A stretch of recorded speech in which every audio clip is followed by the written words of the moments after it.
पहले जल्दी से जो अब तक की अपडेट्स अहम खबरें वो आपके सामने रखूँ। इमरान खान ने अपने 3 जानिसार मैदान में उतारे। मुल्क भर में तहरीक इंसाफ की कैंपेन जारी है। क़यादत के लिए नई हिकमत अमली मोबिलाइजेशन मुहिम इंतहाई कामयाब। अवाम का सरप्राइज। वज़ीर दिफा इमरान खान से मुज़ाकरात के लिए मिन्नत तरला कर रहा है। बुशरा बीबी की भी एंट्री हुई। MNAs इंसाफ स्टूडेंट से बड़ी अहम मुलाकातें। धांधली क्यों करवाई? चीफ इलेक्शन कमिश्नर पे मुंह पर स्याही भी फेंकी गई। राना सनाउल्लाह ने VPN को हलाल करार दिया। फतवाबाज मौलवी पर बरस पड़ा। और पाकिस्तानी इलेक्शन पर फैफिन की इलेक्शन ट्रिब्यूनल की कारकर्दगी का पोल 9 महीने में 17 हल्कों का फैसला। अमरीकी सदर और चीनी सदर की मुलाकात और स्टैब्लिशमेंट अब बिल्कुल फारिग। बरतानवी हुकूमत ने शरीफ खानदान पर उल्टी छुरी फेरी, रंदा फेर दिया और करप्शन में पाकिस्तान से बचकर निकलने वाले बिल आखिर बरतानिया में पकड़े गए। तफसील में आपकी बताता हूँ सारी। 24 नवंबर की सबसे पहले कॉल। तहरीक इंसाफ की मोबिलाइजेशन मुहिम इस वक्त अरूज पर जा रही है। अवाम का जो रिस्पॉन्स आ रहा है, रहनुमाओं के अंदर एक मुकाबले की फ़ज़ा कि पहला बड़ा काफिला लेकर कौन निकलेगा, पंजाब लीड करेगा या KP, दोनों तरफ से मुकाबले की फ़ज़ा बनी हुई है कि हम ज़्यादा लोगों को निकालेंगे। एक तरफ मेयर शराफत पंजाब से दावा कर रहा है कि पंजाब का सबसे बड़ा काफिला वो लेकर निकलेगा, तो दूसरी तरफ शेर अफजल मरवत कह रहा है कि खैबर पख्तूनख्वा से मैं सबसे बड़ा सरप्राइज, सबसे बड़ा काफिला मैं लेकर निकलूंगी। देखा देखी अब पंजाब में जो बाकी रहनुमा है वो भी मोबिलाइजेशन की मुहिम में जुड़ पड़े। मैं आपको तफसील बताता हूँ। लाहौर, सियालकोट, फैसलाबाद, रावलपिंडी, गुजरांवाला, मुल्तान, बहावलपुर, गुजरात, सरगोदा हर शहर में मुतहरक हो चुके हैं। वकला से मुलाकातें हो रही हैं। सियालकोट में रेहाना डार, उमर डार ISF की बहुत बड़ी कामयाब मीटिंग कर गई। उसके बाद वकला से मिले। सनम जावेद वहाँ लाहौर में डोर टू डोर मुहिम कर रही हैं। पिंडी में तैयबा राजा कर रही हैं। सिमाबिया ताहिर इस वक्त अवाम में मौजूद। महल्ले दुकानों पर पम्फलेट बांटे जा रहे हैं। इस्लामाबाद में नौजवान हैदर पोस्टर लगा रहा है खान के। 24 नवंबर की कॉल में लोगों को मुतहरक कर रहा है। इस्लामाबाद में देखें कि वहाँ पे आखिरी दिन लोक वर्षा में खान का नाम गूंज रहा था, सिर्फ कैदी नंबर 804।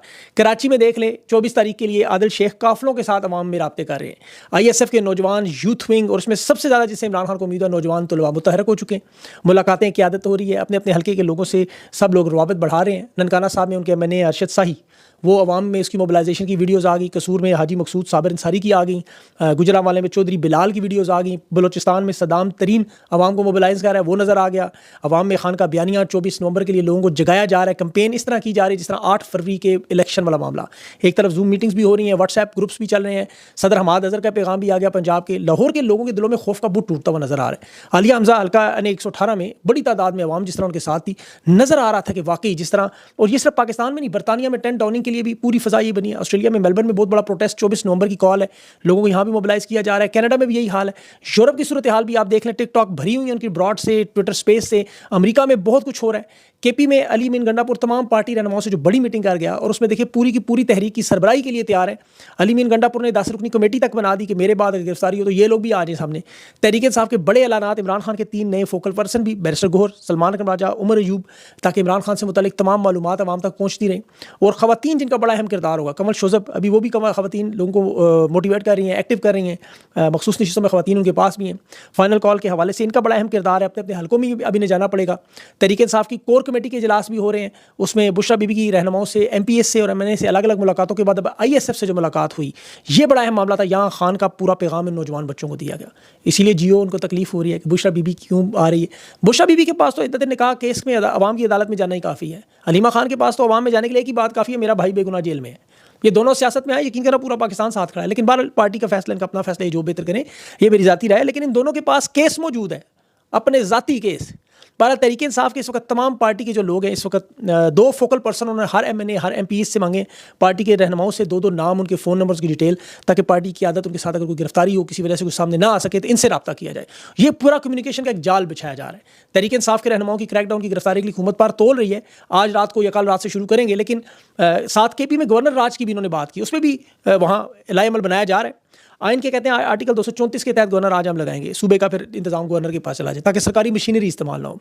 और ये वैसे आमतौर पर तो वज़ीर-ए-आज़म की सिफारिश पर गैर अजीबो-गरीब हालात में होता है, लेकिन ज़ाहिर है इस्टेब्लिशमेंट के पास ताकत है। 26वीं तरमीम जिस तरह मंजूर की कोशिश कर सकते हैं, लेकिन मेरे ख्याल में इस कोशिश के नतीजे में इनको ज़्यादा नुकसान होगा। देखें, जो भी तहरीक इंसाफ के मेंबरान इस वक्त पार्लियामेंट में, कौमी असम्बली में, सूबाई असम्बली में या अली मीन गंडापुर वज़ीर आला है, तो इनके हाथ किसी हद तक कहीं ना कहीं बंधे होते हैं।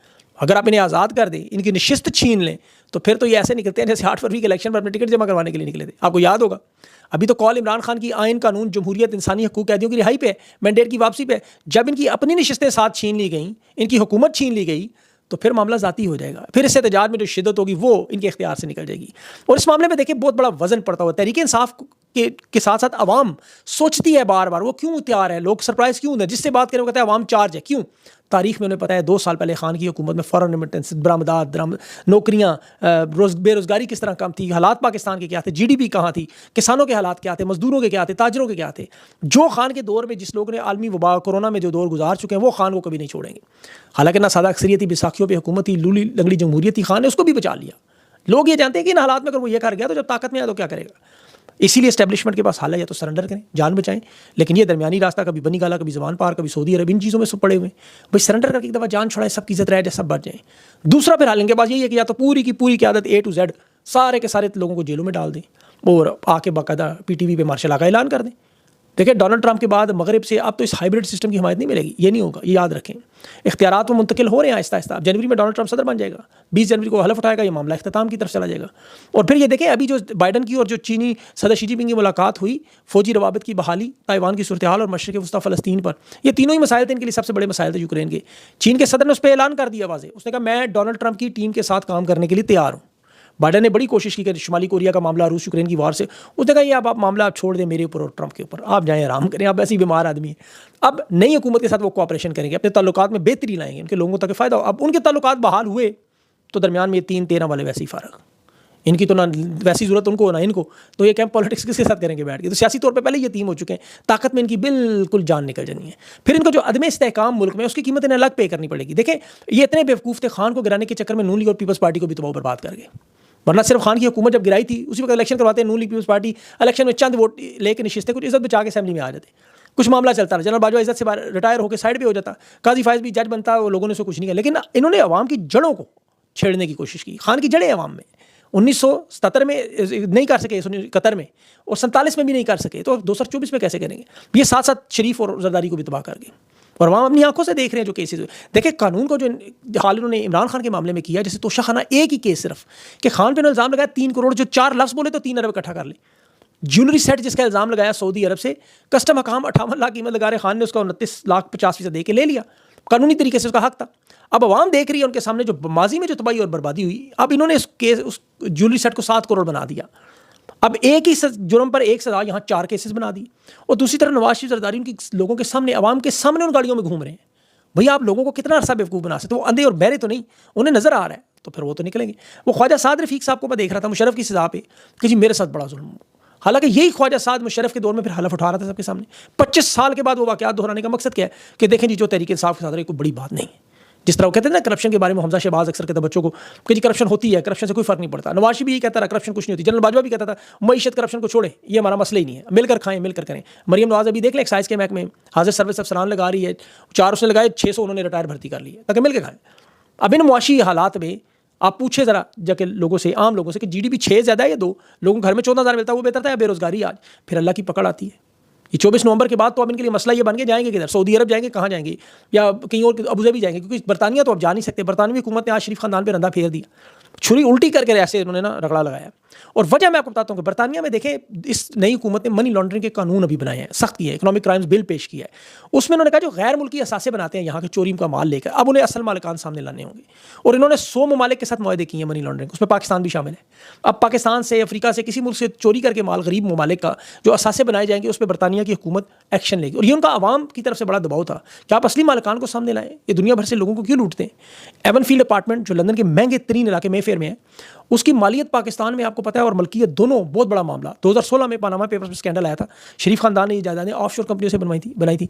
और फिर इस नवाज शरीफ और उसके खानदान के लोग जो असली मालिक थे, अदालत के फैसले के मुताबिक आ गया नवाज शरीफ ने ये जायदाद बच्चों के नाम पे बनाई और इसकी खरीदारी के लिए कोई मनी ट्रेल नहीं। ये सादा सा केस था, नैब में रेफरेंस बने कि एवन फील्ड का असली मालिक नवाज शरीफ को डिक्लेयर किया और मरियम नवाज और हसन नवाज, JIT के सामने मरियम नवाज हसन नवाज ने जाली दस्तावेजात पेश की का तरीका तो सब आप जानते हैं। अब उसमें भी ये फंस गए। अब हसन नवाज ने सब कुछ किया और बरतानवी हुकूमत ने इसके ऊपर पटिशन दायर की, ये लंदन के अपार्टमेंट्स की। इन्होंने एहसासों से बचने के लिए, टैक्स से बचने के लिए दिवालिया डिक्लेयर करने की वारदात की। उधर से हुकूमत बरतानिया ने बाकायदा पटिशन, कोर मैक्सवेल नामी वकील ने बरतानवी हुकूमत की तरफ से अदालत में केस लगा दिया। 2023 से चल रहा था। अब इसका अवामी गजट भी जारी हो गया और सरकारी तौर पर पटिशन भी लगी। इसमें मुद्दई हुकूमत खुद है। एवन फील्ड के जो अपार्टमेंट्स हैं वो पानामा केसेस में बाकायदा रकूम इस्तेमाल हुई। हसन नवाज कंपनी के डायरेक्टर के तौर पर इस वारदात में शामिल है। इसमें इन्होंने देखे अल्लाह की तरफ से इन्होंने खान पर झूठा केस अलकादर बनाया, 190 मिलियन पाउंड जो मलिक रियाज से प्रॉपर्टी खरीदी, बरतानवी हुकूमत हाथ खुद चढ़ गए, मनी लॉन्ड्रिंग के अपने पैसे फंस गए। अब यहाँ आपको याद होगा एक इंटरव्यू आपने मेरे साथ सुना होगा नौजवान बच्चे का, वो बरतानिया में जायदाद के मामले में मैंने पूछा था कि आप लोग क्यों नहीं वहाँ हुकूमत से बात हो गई, हमने की हुई है पिटीशनें। अब ये पिटीशन जो दायर हुई है आवाम का दबाव है, पता नहीं उन पिटीशन पर तहकीकात है, उससे पहले का नतीजा है। बहरहाल दोनों सूरतों में हसन नवाज कंपनी डायरेक्टर के तौर पर इस एवनफील्ड के अपार्टमेंट्स का मालिक जो पानामा में स्कैंडल में आपको पता ऑफशोर कंपनियों में आया, और नवाज शरीफ ये नवाज शरीफ के बेटे की कंपनी जो दुबई में रजिस्टर्ड थी, आपको याद होगा, जिसके डायरेक्टर भी रहा, 10,000 जिसकी नवाज शरीफ जो है तनख्वाह भी लेता रहा, तो नवाज शरीफ भी मालिक है। मरियम नवाज आपको पता है जो बेनिफिशियरी है इसकी, आ गया था रिकॉर्ड सारा। तो ये लंदन जो भाग कर गए थे, अभी आपको पता है पाकिस्तान से सॉरी जिनेवा गए, फिर लंदन गए, मामला सेटल करने की कोशिश थी।